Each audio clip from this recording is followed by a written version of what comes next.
This is Kevin Mayo, and today we're going to drink some Wormtown B. Hoppy. Wormtown is from Worcester, Massachusetts, which is basically my hometown. I was born in Worcester, grew up in a small town right next door to it.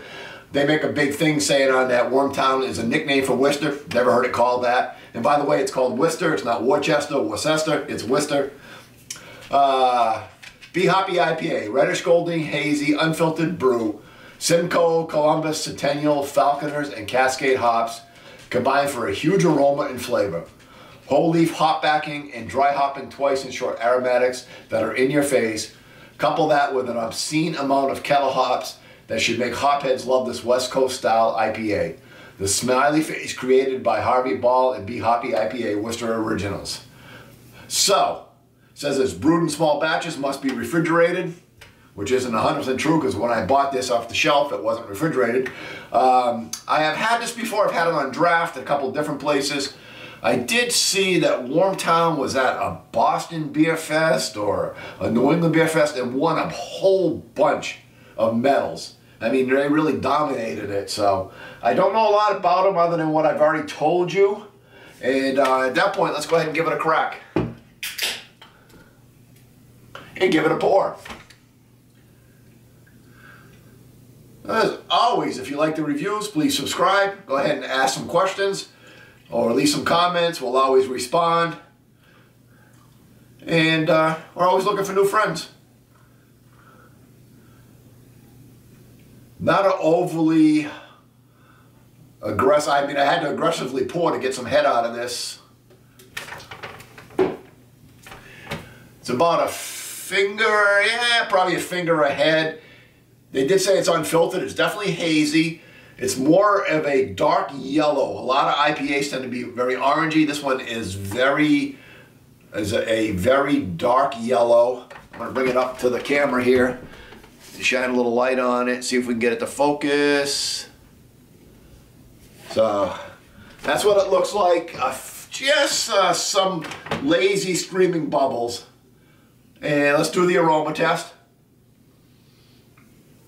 Big pine. Big pine. Big dank citrus. But yeah, grapefruit.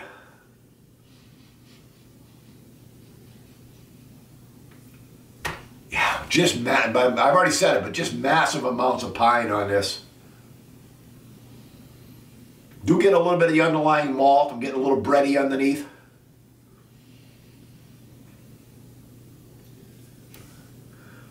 And so not a huge amount of, I mean, huge aroma, but not a huge variety of aromas. You get some citrus, you get some malt, overwhelmingly you're getting the pine. I guess you could probably say grass too. Let's go ahead and give it a taste. Like I said, I've had it before. I like it a lot. It really is just a big ass West Coast IPA. As soon as I started to sip it, I tasted the pine. That was the first thing in my sip. I'm getting huge amounts of bitter at the back end. I'm not sure if they have the I.B.Us on it. I don't think they do. I'm not supposed to, oh, here it is. 69 plus I.B.Us and 6.5% by volume. Let's get back into the tasting.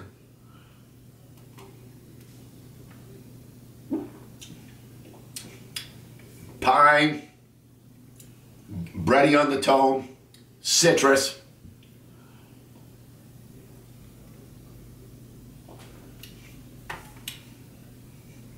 I would say like an orange or a blood orange.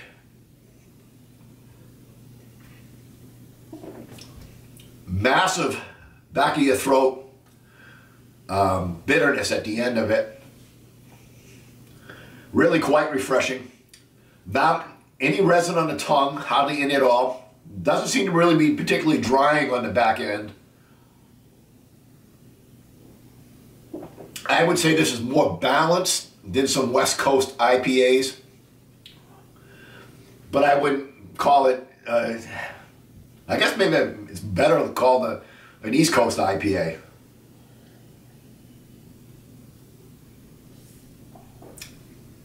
Definitely a winner. You know what I had the other day? I had a Lagunitas in a bar. And it's kind of similar to that you do have some malt profile. You get a lot of nice pine. I would say you're getting even more bittering at the end. We did a good job on this. I'm going to give it a solid score. I'm just kind of thinking where I'm going to come out. Actually, I know I'm going to come out pretty much. I think I'm going to come out at a 90. I might be underrating it just a shade. Might be a 1 or 2 ticks higher than a 90. But this is definitely an A beer. A real winner. Real drinkable. I was just thinking out loud. Maybe I'll have to line a couple of you guys up and send you a few of these. So, till next time, keep drinking.